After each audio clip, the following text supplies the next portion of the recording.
Hi everyone, ನಾನು ರಾಕೇಶ್. ಇದು ನನ್ನ ಫಸ್ಟ್ ವ್ಲಾಗ್. ಇದೇ ನನ್ನ ಡ್ರೀಮ್ ಬೈಕ್. ನೀವೆಲ್ಲ ನೋಡ್ತಾ ಇರ್ಬೋದು. ಸ್ವಲ್ಪ ಸರ್ವಿಸ್ ಏನು ಮಾಡಿಸಿರಲಿಲ್ಲ. ನೋಡಿ, ಇದೇ ನನ್ನ Z900 Kawasaki Z900, my dream bike. ಪೂಜೆ ಗೀಜೆಲ್ಲ ಮಾಡಿಸಿದ್ದೆ, ಬಟ್ ತೊಗೊಂಡಾದ್ಮೇಲೆ ಫುಲ್ಲು ಸರ್ವಿಸ್ ಏನು ಮಾಡಿಸಿರಲಿಲ್ಲ. ಸೊ ಹಂಗಾಗಿ ಇವತ್ತು ಸರ್ವಿಸ್ಗಂತ ತೊಗೊಂಡು ಹೋಗ್ತಾ ಇದ್ದೀನಿ. ಶೋರೂಮ್ಗಲ್ಲ, ಯಾಕಂದರೆ ಶೋರೂಮ್ಗೆ ಹೋದರೆ ಎಷ್ಟು ಬ್ಲೇಡ್ ಅಂತ ನಿಮಗೆಲ್ಲರೂ ಗೊತ್ತು. ಬಟ್ ಅದಕ್ಕೆ ಶೋರೂಮ್ಗಲ್ಲ, ನನ್ನ ಫ್ರೆಂಡ್ದೊಂದು ಗ್ಯಾರೇಜ್ ಇದೆ ಇಲ್ಲೇ ಕನಕಪುರ ರೋಡಲ್ಲಿ. So I am taking my bike to his garage for the regular service and some top ups. So ಈಗ ಸ್ವಲ್ಪ ಕೋಲ್ಡ್ ಸ್ಟಾರ್ಟ್ ಮಾಡಿಬಿಡೋಣ.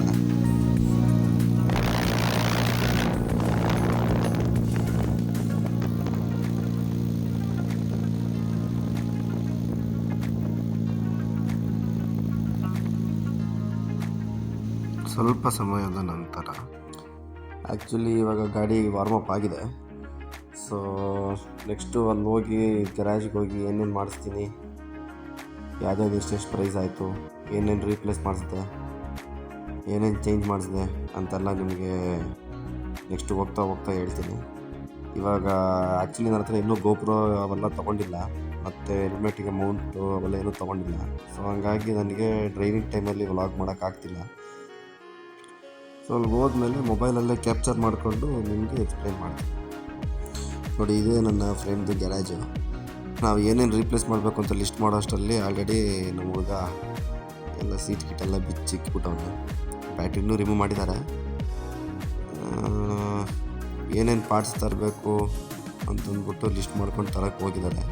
ಆ್ಯಕ್ಚುಲಿ ನಾನು ಇವತ್ತು ಏನೇನು ಮಾಡಿಸ್ತಾಯಿದ್ದೀನಿ ಅಂತಂದರೆ, ಇಂಜಿನ್ ಆಯಿಲ್ಲು ಚೇಂಜ್ ಮಾಡಿಸ್ತಾಯಿದ್ದೀನಿ, ಆಮೇಲೆ ಕೂಲೆಂಟು ಚೇಂಜ್ ಮಾಡಿಸ್ತಾಯಿದ್ದೀನಿ, ಆಮೇಲೆ ಥ್ರಾಟಲ್ ಬಾಡಿ ಕ್ಲೀನಿಂಗು,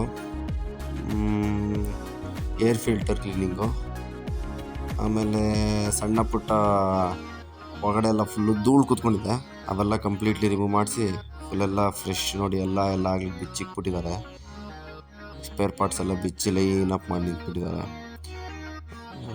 ಒಳಗಡೆ ಇರೋ ಧೂಳು ನೋಡಿದ್ರೆ ಮೋಸ್ಟ್ಲಿ ಗಾಡಿ ತೊಗೊಂಡಾಗಿಂದ ಥ್ರಾಟಲ್ ಬಾಡಿ ಕ್ಲೀನಿಂಗ್ ಎಲ್ಲ ಆಗಿ ಎಲ್ಲ ಅಂತ ಅನಿಸುತ್ತೆ.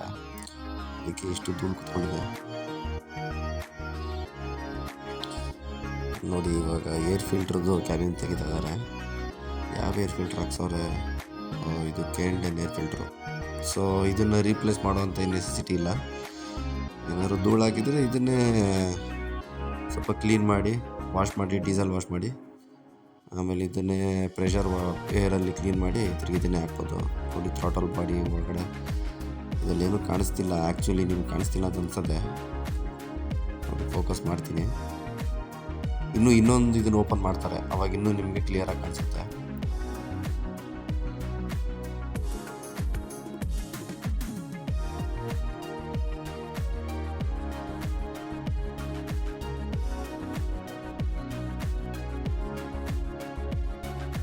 ನಾನೇನು ಅಂದ್ಕೊಂಡಿದ್ದೆ ಅಂದರೆ, ಮನೆಯಲ್ಲೇ ನಾನೇ ಎಕ್ವಿಪ್ಮೆಂಟ್ಸ್ಗಳು ತೊಗೊಂಬಂದು, ಪಾರ್ಟ್ಸ್ಗಳು ತೊಗೊಂಬಂದು ಮನೆಯಲ್ಲೇ ಆಯಿಲ್ ಚೇಂಜ್ ಮಾಡಿಬಿಡೋಣ, ಯೂಟ್ಯೂಬ್ ನೋಡಿಕೊಂಡು ಥ್ರಾಟಲ್ ಬಾಡಿ ನಾನೇ ಕ್ಲೀನ್ ಮಾಡೋಣ ಅಂತ ಅಂದ್ಕೊಂಡೆ.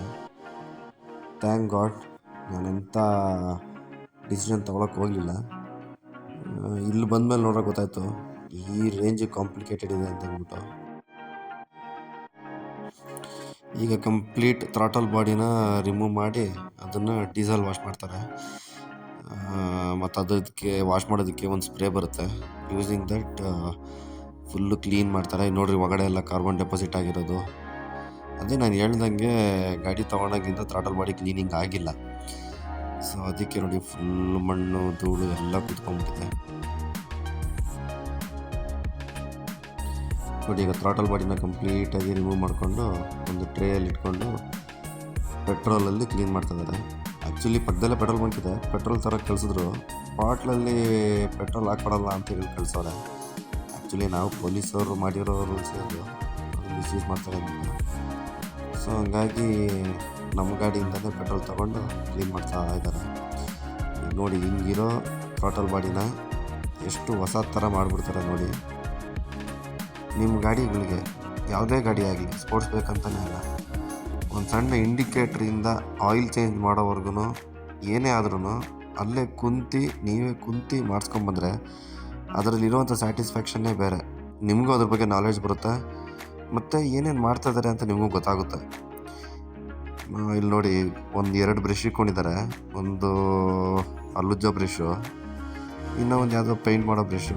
2 ಬ್ರಷ್ ಇಟ್ಕೊಂಡು ಫುಲ್ಲು ಕ್ಲೀನ್ ಮಾಡಿ ಉಜ್ಜಿ you won't believe me guys, ಹೊಸಾದು ಮಾಡಾಕ್ಬಿಟ್ರು ನೋಡಿ. ಇವಾಗ ಅದಕ್ಕೆ ಅಂತ ಟೋಟಲ್ ಬಾಡಿ ಕ್ಲೀನಿಂಗ್ದೇ ಸ್ಪ್ರೇ ಇದು. ಒಂದೊಂದು ನಾಸಲ್ಗಳು ಕ್ಲೀನ್ ಮಾಡ್ತಾಯಿದ್ದಾರೆ ನೋಡಿ. ಇದು ಎಂಡ್ ರಿಸಲ್ಟು, ಹೊಸಾದು ಮಾಡಾಕ್ಬಿಟ್ಟವ್ರೆ ವೈರಿಂಗು, ಪೈಪು ಎಲ್ಲನೂ. ಇವಾಗ ನಿಮಗೆ ನಾನು ಆಗಲೇ ಹೇಳ್ದಂಗೆ ಫುಲ್ ಎಲ್ಲ ಧೂಳು ಮಣ್ಣು ಎಲ್ಲ ಹಂಗೆ ಫುಲ್ ಸೆಟಲ್ ಆಗೋಗಿತ್ತು. ಸೊ ಹಂಗಾಗಿ ವಾಲ್ಗಳೆಲ್ಲ ಕ್ಲೋಸ್ ಮಾಡಿ ಎಲ್ಲ ಕ್ಲೀನ್ ಮಾಡಿದ್ದಾರೆ. ಈಗ ನೋಡಿ, ಥ್ರಾಟಲ್ ಅಡ್ಜಸ್ಟ್ ಮಾಡಿ ಥ್ರಾಟಲ್ ಬಾಡಿನ ತಿರ್ಗಾ ರೀಫಿಟ್ಟಿಂಗ್ ಮಾಡ್ತಾ ಇದ್ದಾರೆ.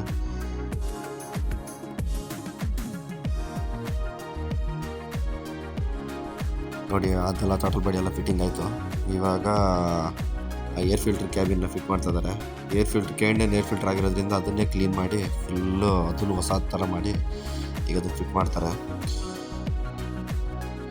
ಇಷ್ಟೆಲ್ಲ ಆದಮೇಲೆ ಇವಾಗ ಅಣ್ಣ ಇಂಜಿನ್ ಆಯಿಲ್ ಚೇಂಜ್ ಮಾಡೋದಕ್ಕೆ ಬಂದರು. ಇದು ಹಳೆ ಇಂಜಿನ್ ಆಯಿಲ್ ತೆಗಿತಿದ್ದಾರೆ. ನೋಡೋಣ ಆಯಿಲ್ ಚೆನ್ನಾಗಿದೆಯಾ, ಹೋಗ್ಬಿಟ್ಟು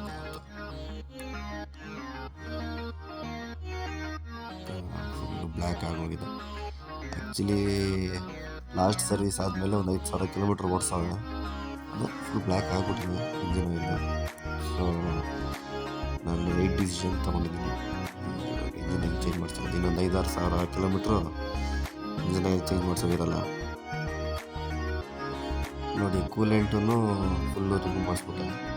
ಈಗ ಹೊಸ ಕೂಲೆಂಟ್ ಹಾಕ್ಸ್ತೀನಿ ನೋಡಿ. ಇದೇ ಇಂಜಿನ್ ಆಯಿಲ್ ನಾನು ಹಾಕ್ತಾ ಇರೋದು 300V 10W40 ಮೊಟೋಲವ್ರಿಗೂ. 3.6 ಲೀಟರ್ಸ್ ಏನೋ ಕೆಪಾಸಿಟಿ ಇದೆ. ಇನ್ನು ಸ್ವಲ್ಪ ಇದಕ್ಕೆ ಹಾಕ್ತಾರೆ, ಆಯಿಲ್ ಫಿಲ್ಟರ್ಗೆ ಹಾಕ್ತಾರೆ. ಹಾಕ್ತಾ ಇದ್ದಾರೆ. ಫಸ್ಟ್ ಕ್ಯಾನ್, ಸೆಕೆಂಡ್ ಕ್ಯಾನು,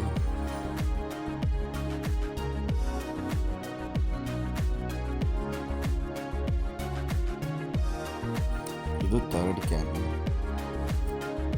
ಇನ್ನೊಂದು ಕ್ಯಾನು ಸ್ವಲ್ಪ ಟಾಪ್ ಅಪ್ ಮಾಡ್ಕೊಂಡು ಅದನ್ನು ಹಾಕ್ತಾರೆ. ಈ ಪ್ರೋಸೆಸ್ ಎಲ್ಲ ಆಗೋವರೆಗೂ ಬ್ಯಾಟ್ರಿನ ಚಾರ್ಜ್ಗೆ ಇಟ್ಟಿದ್ರು. ಈಗ ಬ್ಯಾಟ್ರಿ ಕಂಪಾರ್ಟ್ಮೆಂಟ್ ಎಲ್ಲ ಕ್ಲೀನ್ ಮಾಡಿ ಬ್ಯಾಟ್ರಿ ಫಿಟ್ಟಿಂಗ್ ಮಾಡ್ತಾ ಇದ್ದಾರೆ.